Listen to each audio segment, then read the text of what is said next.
অনেক সমালোচনার মুখে অবশেষে এনসিপি নড়ে চড়ে বসলো, তাদের এক নেতাকে বহিষ্কার করলো সাময়িকভাবে এবং কারণ দর্শানোর নোটিশও দিল। কেন তাকে আজীবনের জন্য বহিষ্কার করা হবে না সেটি জানতেই কারণ দর্শানোর নোটিশ দেওয়া হয়েছে। এনসিপির বিরুদ্ধে নানা রকমের সমালোচনা, এনসিপির নেতাদের বিরুদ্ধে নানা রকমের সমালোচনা, নানা বিতর্কে জড়িয়ে পড়েছেন হাসনাত আবদুল্লাহ, সার্জিস আলম, হান্নান মাসুদরা। সেই বিতর্ক যখন তাদের নিয়ে চলছিল, মাঝখান থেকে সালাউদ্দিন তানভীর ফেঁসে গেলেন।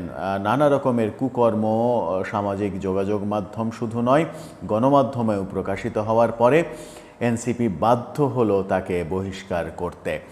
এরপরে কে, এরপরের সিরিয়ালে কে, কাদেরকে বহিষ্কার করবে এনসিপি? এই রকমভাবে চলতে থাকলে এনসিপি আদৌ তাদের দল টিকিয়ে রাখতে পারবে কিনা সেই প্রশ্ন এবার সামনে এসেছে। সেই আলোচনাটাই করবে এই ভিডিওতে। থাকবেন পলিটিক্স টিভির নিয়মিত আয়োজনে।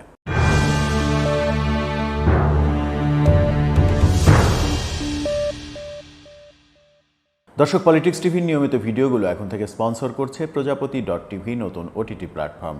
আপনারা চাইলে ইউটিউবে, ফেসবুকে, ইনস্টাগ্রামে, টিকটকে দেখে নিতে পারেন। আর ডেসক্রিপশন বক্সে লিঙ্ক দেওয়া থাকবে, সেখান থেকেও আপনারা প্রজাপতির কার্যক্রম দেখে নিতে পারেন। চলে যাচ্ছি মূল ভিডিওতে। বলছিলাম এনসিপি নেতার বহিষ্কারের কথা। এনসিপি গতকালকে সিদ্ধান্ত নিয়েছে, একটা বিজ্ঞপ্তির মাধ্যমে জানিয়ে দিয়েছে যে তাদের নেতা সালাউদ্দিন তানভীরকে তারা সাময়িকভাবে বহিষ্কার করেছে।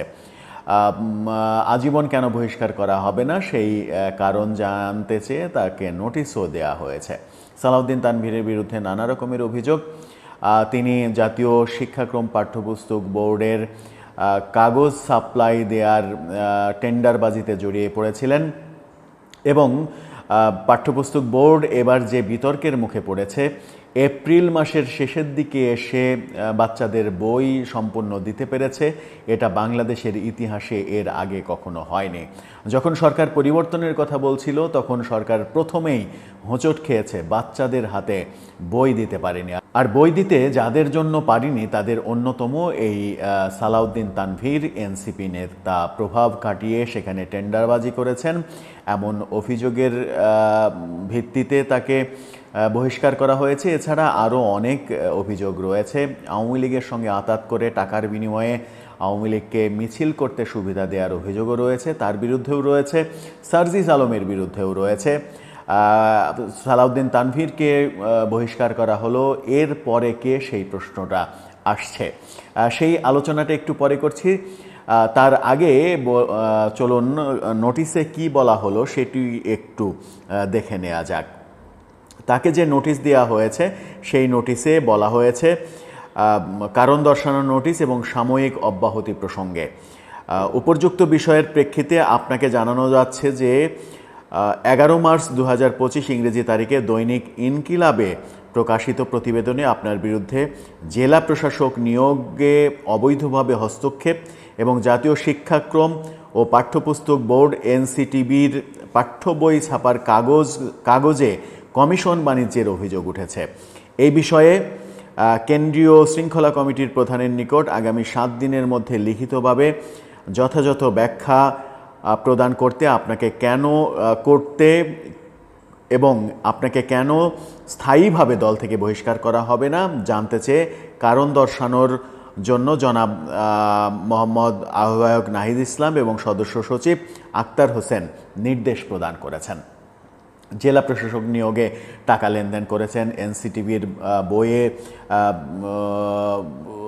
সেখানে কমিশন খেয়েছেন, এরকম অভিযোগ তাদের অনেক নেতার বিরুদ্ধেই রয়েছে। এরকম নানা জায়গার অভিযোগ তাদের অনেক নেতার বিরুদ্ধে রয়েছে। এটি আসলে আমার মনে হয় যে এরকম হতে পারে যে অপেক্ষাকৃত কম গুরুত্বপূর্ণ নেতাকে ছেঁটে ফেলে এনসিপি, জাতীয় নাগরিক পার্টি, তারা এক ধরনের আইওয়াশ করতে চাচ্ছে কিনা সেই প্রশ্নও সামনে আসছে। কদিন আগেই রিফাত তিনি ফেসবুকে পোস্ট দিয়েছিলেন, তাদেরই একজন নেতা, যুগ্ম সদস্য সচিব, তিনি ফেসবুকে পোস্ট, ইতিমধ্যে তিনি রাফিদ তার নাম, ইতিমধ্যে তিনি পদত্যাগও করেছেন দল থেকে। তিনি ফেসবুকে পোস্ট দিয়েছিলেন যে আওয়ামী লীগের সঙ্গে আঁতাত করছে উত্তরবঙ্গের দুজন নেতা, যাদের মধ্যে একজন এই পুরো বৈষম্য বিরোধী আন্দোলনের মহানায়ক সাজতে চাই, মহানায়কের ক্রেডিট পেতে চাই, যিনি এই বিভিন্ন টাকা বিভিন্ন জায়গায় মেরে একেবারে কি বলবো যে সার্কাসের মতো করে সেই টাকা আবার ঈদে গরিব মানুষকে বিলিয়ে দিয়ে নির্বাচনী প্রচার করছেন। সেই নির্বাচনী প্রচার আমরা সার্জিস আলমকেই করতে দেখেছি। সার্জিস আলমের নাম সরাসরি বলেননি, সালাউদ্দিন তানভীরের নামও সরাসরি বলেননি, দুইজনের কথা তিনি ফেসবুকে পোস্ট দিয়েছিলেন এবং তারপরে আমরা দেখলাম তাকে পদত্যাগ করতে। এখন সার্জিস আলমের বিরুদ্ধে এত বড় অভিযোগ থাকা সত্ত্বেও কেন তার বিরুদ্ধে এখনও অ্যাকশান নেওয়া হচ্ছে না, এটা একটা বড় প্রশ্ন। এদিকে আরেকজন নেতা আব্দুল হান্নান মাসুদ, তিনি কার গাড়িতে চড়েন, গাড়ি কোথায় পেলেন, তার সংসার চলে না, গরিব মানুষ, একটা কোনো রকম টুনটুনে ঘর, এরকম মায়াকান্না কেঁদেছিলেন গণমাধ্যমের টক শোতে গিয়ে। সেই আব্দুল হান্নান মাসুদ গাড়ির শোডাউন করেন, দামি গাড়িতে চড়েন, সেই গাড়ি কোথায় থেকে পেয়েছেন তার উত্তরে তিনি কালের কণ্ঠকে জানিয়েছেন যে আমি একটা গাড়ি নিয়েছি, এই গাড়ি নিয়ে এর আগেও কথা বলেছি, বিভিন্ন সময়ে বিভিন্ন মিডিয়া নিউজ করেছে গাড়িটি কার। এই গাড়িটা একটা জামাতপন্থী ব্যবসায়ীর গাড়ি, উনি এটা আমাকে দিয়েছেন। অর্থাৎ জামাতপন্থী ব্যবসায়ীর গাড়ি তাকে গিফট দিয়েছে। গিফট দেওয়ার বিনিময়ে কি পেয়েছেন সেই ব্যবসায়ী, সেই প্রশ্নটাই তো সামনে আসছে।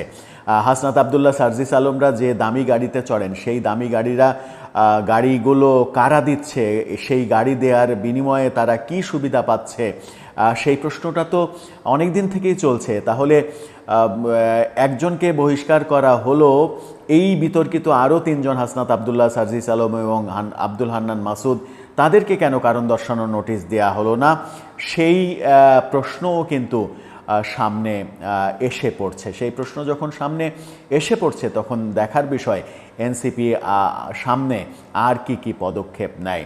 তারা যে নিজেদের দল গোছাতেই ব্যতিব্যস্ত হয়ে পড়েছে, এটা এখন দিনের আলোর মতো পরিষ্কার। নানা সমালোচনায় বিদ্ধ হচ্ছে।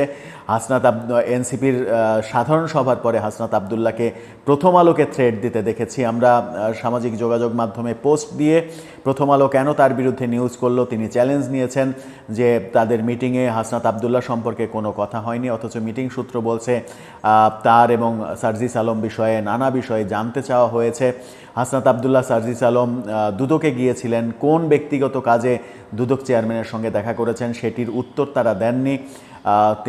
তারা বলেছেন এটা আমাদের ব্যক্তিগত বিষয়, এই বিষয়ে কোনো কথা বলতে চায় না। এরকম নানা অভিযোগ তাদের বিরুদ্ধে রয়েছে। এনসিপির পুরো দলের বিরুদ্ধেই অভিযোগ রয়েছে যে তারা ইন্টারকন্টিনেন্টালের মতো একটা 5 স্টার হোটেলে প্রায় 1,500 মানুষের ইফতার আয়োজন করে, যেখানে একজনের পেছনে খরচ হয় 12 থেকে 15,000 টাকা। সেই টাকা, এই কোটি কোটি টাকা তারা কোথায় থেকে পাচ্ছে, তারাও কিন্তু সদুত্তর দেয়নি। টাকা কোত্থেকে পাচ্ছে, তাদের আহ্বায়ক বলেছিলেন যে টাকা কারা দিচ্ছে সেই ব্যবসায়ীদের নাম বললে তাদের নিরাপত্তা ঝুঁকিতে তারা পড়বে, সেই কারণে তাদের নাম আমরা বলবো না। সরকার কি তাদের নিরাপত্তা দেবে? মানে হাস্যকর সার্কাস হচ্ছে চতুর্দিকে। নতুন রাজনৈতিক বন্দোবস্তের কথা আমরা তাদের মুখে শুনে আশায় বুক বাঁধতে চেষ্টা করছিলাম। বাংলাদেশের মানুষ আশায় বুক বাঁধছিল যে এদের দ্বারাই নতুন রাজনৈতিক বন্দোবস্ত হবে। আওয়ামী লীগ বিএনপির রাজনীতি বহুভাবে সমালোচিত হয়েছে, আওয়ামী লীগ বিএনপি জামাতের রাজনীতি, সেই রাজনীতির বাইরে এসে এরা নতুন স্বপ্ন দেখাবে। কিন্তু নতুন স্বপ্নের নামে এনসিটিভিতে চাঁদাবাজি করতে গিয়ে শিশুদের হাতে যে বই দিতে পারলো না সরকার, এর দায় কে নেবে? 4 মাস শিশুরা লেখাপড়া করতে পারলো না বইবিহীন। এর চাইতে ডিজাস্টার কি বাংলাদেশে শিশুদের ক্ষেত্রে আর কখনো ঘটেছে? সেই প্রশ্নের উত্তর, সেই ক্ষতিপূরণ কে দেবে? শুধুমাত্র এই বহিষ্কারের মাধ্যমেই কি তার শাস্তি হয়ে যাবে, নাকি রাষ্ট্রীয়ভাবে তাকে শাস্তির মুখোমুখি করা এখন সময়ের দাবি? দর্শক, আপনার মতামত জানিয়ে লিখতে পারেন আমাদের কমেন্ট বক্সে।